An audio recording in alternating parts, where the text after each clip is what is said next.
دوستوں बीते कुछ महीनों में इसराइल ने फ़लस्तीन को पूरी तरह से तबाह व बर्बाद कर दिया है। फ़लस्तीन के हज़ारों लोगों को, छोटे छोटे मासूम बच्चों और औरतों को मौत के घाट उतारा है। बल्कि दोस्तों, फ़लस्तीन के मुसलमान खाने और पीने की छोटी से छोटी चीज़ के लिए भी तरस रहे हैं, मगर इतना कुछ होने के बावजूद भी अरब कंट्रीज़ पर इसका कोई भी फ़र्क नहीं पड़ रहा है। हिजबुल्लाह और हुतीज़ ने इसराइल को रोकने की कोशिशें ज़रूर करी हैं, लेकिन इसमें वो पूरी तरह कामयाब नहीं हो पाए हैं, बल्कि ये कहना ज़्यादा ठीक होगा कि नाकाम ही रहे हैं। मगर अब सवाल तो ये उठता है कि जहां एक तरफ पूरी अरब कंट्रीज इस मामले को चुपचाप देख रही है, तो वहीं दूसरी तरफ हिजबुल्लाह और हुतीज़ में इसराइल से लड़ने की हिम्मत कहां से पैदा हो गई है।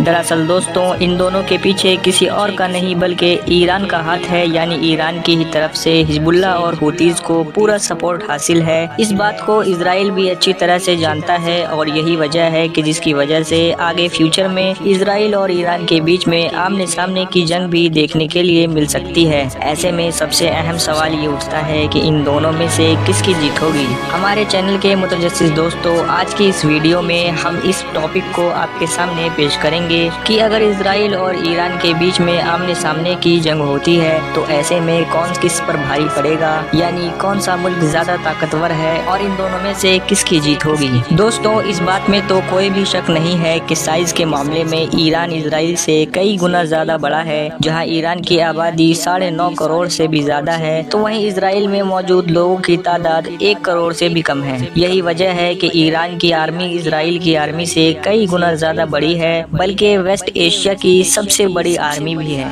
क्योंकि ईरान की आर्मी में लगभग 6 लाख एक्टिव सोल्जर के साथ साथ 2 लाख ट्रेनिंग दिए हुए रिजर्व सोल्जर भी मौजूद हैं। इसके मुकाबले में इसराइल के पास सिर्फ 1,70,000 एक्टिव सोल्जर जबकि 4,65,000 रिजर्व सोल्जर मौजूद हैं। गजा की जंग की शुरुआत होने के साथ ही इसराइल ने अपने ज्यादातर रिजर्व सोल्जरों को फौज में शामिल कर लिया था। नेवी के मामले में भी इसराइल ईरान का मुकाबला नहीं कर सकता है, वहीं टैंक्स वगैरह भी ईरान के पास ही ज्यादा हैं। दोस्तों, इन आंकड़ों से तो यही जाहिर होता है कि ईरान से इसराइल का कहीं से कहीं तक कोई मुकाबला नहीं है, मगर ये बात तो सिर्फ ऊपर की थी। अब एक ऐसी अंदरूनी बात है जो इस पूरे मामले का टर्निंग पॉइंट है। दरअसल दोस्तों, हकीकत तो ये है कि इसराइल की जो सबसे बड़ी ताकत है वो ये है कि इसराइल को दुनिया की सबसे बड़ी ताकत यानी यूएसए का सपोर्ट हासिल है। सपोर्ट तो बहुत छोटी सी बात है, बल्कि दोस्तों सच तो ये है कि इसराइल को आप इनडायरेक्टली अमेरिका का ही हिस्सा मान सकते हैं। इसराइल से जंग होने का मतलब है इनडायरेक्टली तौर पर अमेरिका से ही जंग हो रही है।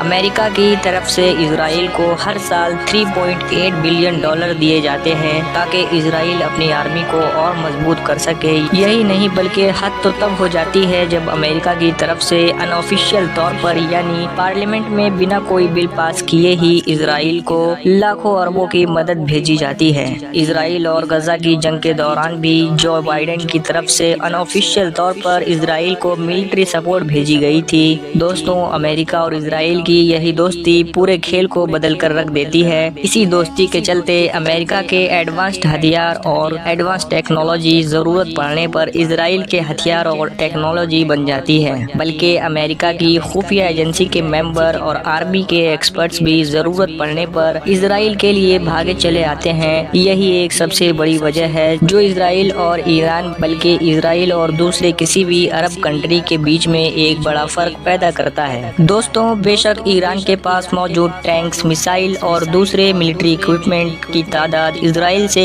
कई गुना ज्यादा है, मगर वो इक्विपमेंट्स पुरानी तकनीक की बेस पर बनी हुई है। वहीं दूसरी तरफ इसराइल के पास भले ही आर्मी, टैंक्स, मिसाइल और दूसरे इक्विपमेंट्स कम हैं, मगर वो अमेरिका की नई टेक्नोलॉजी के जरिए से तैयार किए गए हैं। नेवी के मामले में भी हमें यही चीज देखने के लिए मिलती है, यानी जहां एक तरफ ईरान की नेवी बहुत बड़ी है तो वहीं दूसरी तरफ इसराइल की नेवी अमेरिका की टेक्नोलॉजी से पूरी तरह लेस है। दोस्तों, अब अगर बात करें एयरफोर्स की, तो यहाँ पर मामला पूरी तरह से इसराइल की तरफ झुका हुआ है, क्योंकि इसराइल के पास 612 फाइटर जेट मौजूद हैं जो ईरान के 551 फाइटर जेट से कई गुना ज्यादा है। इसराइल के इन फाइटर जेट्स में अमेरिका के F-15, F-16 और F-35 जैसे एडवांस्ड फाइटर जेट्स शामिल हैं, जो ईरान के फाइटर जेट्स के मुकाबले ज्यादा ताकतवर हैं। मगर दोस्तों, इसराइल की इस ताकत का तोड़ ईरान ने मिसाइल टेक्नोलॉजी की शक्ल में निकाल लिया है। बीते कुछ वक्त के दौरान ईरान ने मिसाइल टेक्नोलॉजी पर काम करके पूरे मिडल ईस्ट में मिसाइल के मामले में सबसे बड़ी ताकत बन गया है, जिसे देखकर पूरी दुनिया हैरान है।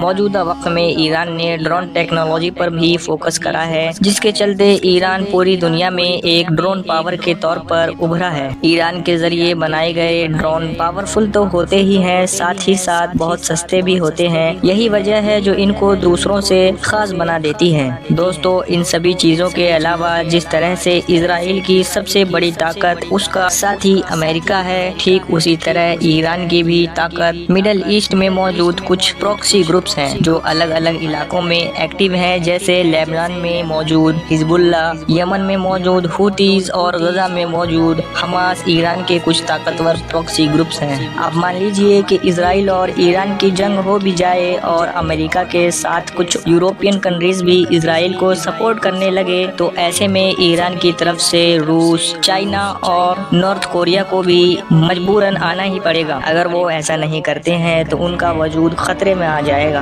दोस्तों, अब एक आखिरी फैक्ट यानी परमाणु हथियार की बात करें तो दोनों ही मुल्कों ने इस पर डिनाई किया है, यानी ना तो उन्होंने इस बात को माना है कि उनके पास परमाणु हथियार है और ना ही इस बात को मानने से इनकार किया है। ऐसे में सच्चाई का पता लगा पाना बहुत मुश्किल है। इसी के साथ आज की इस वीडियो को यहीं पर ख़त्म करते हैं और आपसे मिलते हैं एक नए टॉपिक के साथ अगले वीडियो में। अभी के लिए दीजिए इजाज़त। अल्लाह हाफ़िज़।